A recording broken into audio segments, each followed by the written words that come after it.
उत्तिष्ठोत्तिष्ठ गोविंद उत्तिष्ठ गरुड़ध्वज उत्तिष्ठ कमलाकांत त्रैलोक्यनाथो हरि। नमोस्तवनंताय सहस्रमूर्तये सहस्रपादाक्षी शिरोरुवाहवे सहस्रनामने पुरुषाय शाश्वते सहस्र कोटि युग धारिणे नमः। जय श्री कृष्ण मेरे परम आत्मीय जनों, आज हम देव जागने पर बात करते हैं कि देव को किस प्रकार जगाना चाहिए। देव शयन और देव जागना क्या है, आइए जानते हैं। जब सूर्य कर्क राशि में हो तब श्री हरि योग निद्रा में चले जाते हैं, जिसको हम शयन करना कहते हैं। और जब सूर्य तुला राशि में आ जाते हैं तब योग निद्रा से जाग जाते हैं अथवा जागृत हो जाते हैं, अर्थात आषाढ़ मास में शयन करते हैं और कार्तिक शुक्ल एकादशी को जागते हैं। उसी दिन उनका विवाह तुलसा महारानी के साथ भी होता है। अब देव जगाने की बात करते हैं। इसके लिए ब्रह्म मुहूर्त में उठ करके स्नान आदि से निवृत्त होकर के स्वच्छ वस्त्र धारण करें और घर में साफ सफाई के बाद में अपने घर के बाहर अर्थात मुख्य द्वार के बाहर खड़िया और गेरू जो होता है दोनों को भरत भर करके उनको मिला करके और शुभ चिन्ह बनाते हैं। विष्णु और लक्ष्मी जी के चिन्ह बनाते हैं, जिनको हम पगलिया भी बोलते हैं अथवा रंगोली भी बना सकते हैं। जिनको रंगोली आती है वो रंगोली बनाएं। लक्ष्मी जी के पैर बनाएं अंदर जाते हुए। मुख्य द्वार की जो दीवार है वहाँ पर सिंदूर और घी दोनों को मिला करके स्वास्तिक दोनों तरफ निशान बनाएं स्वास्तिक के। उसके पश्चात अपने घर की देवबाड़ी अर्थात पूजा घर में आ जाएं तथा लक्ष्मी विष्णु के चरण बनाएं, रंगोली बनाएं, युगल चरण बनाएं।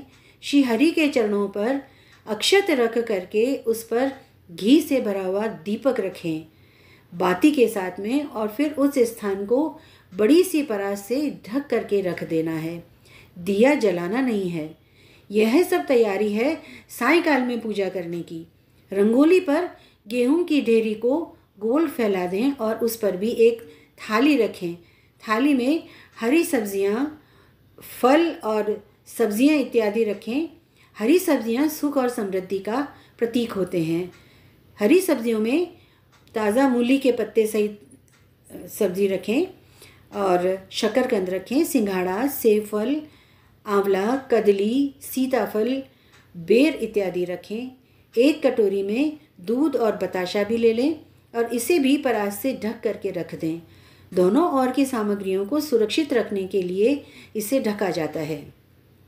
सायंकाल में 5-6 बजे के मध्य भोग में हलवा, पूरी इत्यादि व्यंजन बना करके रखें जो अपनी सामर्थ्य है, और फिर सभी परिवार के जन देवबाड़ी के सामने आ जाएं। परात के नीचे रखे दीपक को जलाएं और उसको पुनः ढक दें, और फिर कांसा धातु का बड़ा सा कटोरा लें, उसे ऊपर से पकड़ करके और चम्मच से बजाएं।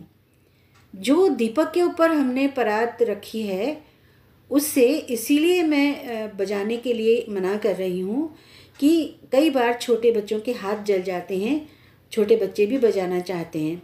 तो हम अलग से कांसा धातु का कटोरा ले लें और उसको चम्मच से बजाएं तो बच्चे भी खुश होकर के बजाते हैं और बहुत ही मधुर ध्वनि सुनाई देती है, जैसे मंदिर में झालर बज रही हो। मंगल गीत गाएं और प्रफुल्लित हो करके नाचें, गाएं, तालियां बजाएं, शंख, घंटी आदि नाद से प्रसन्नचित होकर के भगवान को जगाना चाहिए। मंगल गीत गाएं। उठो देव, बैठो देव, दूध बताशा पियो देव, उंगलियां चटकाओ देव, मैं पोऊं आप जीमो देव, उठो देव, बैठो देव, आषाढ़ मास में सोए देव, कार्तिक मास जगाए देव, मंगल काज कराओ देव, मीठा भोग लगाओ देव, उठो देव, बैठो देव, दूध बताशा पियो देव। इस तरह से भगवान को जगाएं और जगाने के पश्चात महाआरती करें। ओम जय जगदीश हरे। अनेक अनेक मंगल कामनाओं के साथ मिलते हैं अगले वीडियो में।